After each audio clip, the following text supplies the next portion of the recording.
Do you still believe in the importance of abstract philosophy? Well, now that's a very difficult question.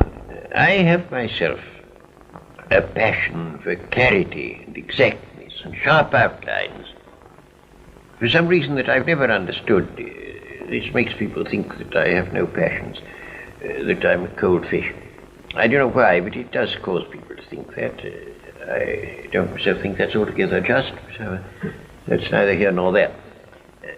But I do like clarity and exact thinking, and I believe that very important to mankind, because when you allow yourself to think inexactly, your prejudices, your bias, your self-interest comes in ways you don't notice. And you do bad things without knowing that you're doing them. Self-deception is very easy. So that I do think clear thinking immensely important. But I don't think philosophy in the old-fashioned sense is quite the thing the world needs nowadays. I think the needs of the world are different from that. Well, just what do you feel today's needs are? Well, of course, the needs depend on what a person's capacities are. But if I were now, at this moment, a young man, whether in England or in America, I should not take to philosophy. I should think there were other things better to take to. If I had the necessary capacity, I think I would be a physicist. If my capacities didn't run in that direction, I should think that history, psychology, mass psychology especially, theory of politics, things of that sort are much better worth working at than pure philosophy. And it's that sort of thing that I should take to if I were now young. Lord Russell, what do you think the world needs to reach a happier state? Well, I think there are three things that are needed if the world is to adapt itself to the Industrial Revolution. The troubles we are suffering now are essentially troubles due to adapting ourselves to a new phase of human life, namely the industrial phase. And I think three things are necessary if people are to live happily in the industrial phase. One of these is world government. The second is an approximate economic equality between different parts of the world. And the third is a nearly stationary population. I'd like to say a little about each of those. As to world government, the world government should be, of course, a federal government, leaving a very great deal of freedom to the individual national governments, and only those things controlled by the world government which are absolutely necessary for the avoidance of war.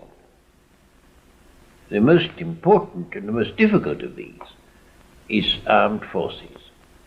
All the important weapons of war will have to be in the hands of the international government and of it alone. When that happens, war will become practically impossible. And if war were impossible, mankind could go ahead. If war is not impossible, every advance in scientific technique means an advance in mass murder and is therefore undesirable. But if once world peace were achieved, it would be just the opposite. That's the first point. Now I come on to the question of approximate economic equality. As things stand at present, Western Europe, and still more the United States of America, have a high standard of life. On the whole, the great majority of mankind live fairly comfortably from a material point of view.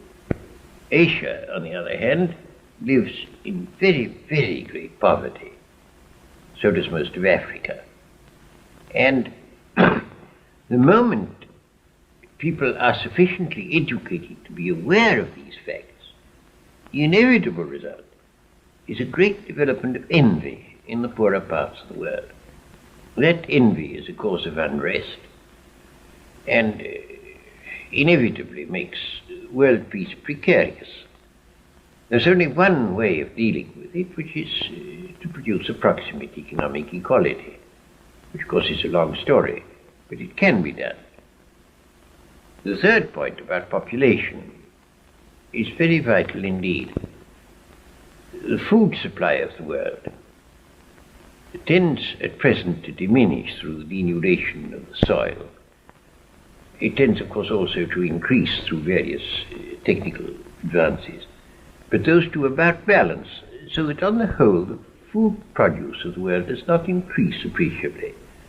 Now that means that unless everybody is to be very poor, especially if you have economic equality, unless everybody is to be very poor, there must be not more people to be fed, not many more than there are now. And therefore you've got to get approximate economic equality, approximate equality of population, and approximately stationary population. Otherwise, those parts of the world where the population increases fast, we want to go to war with those where it increases slowly.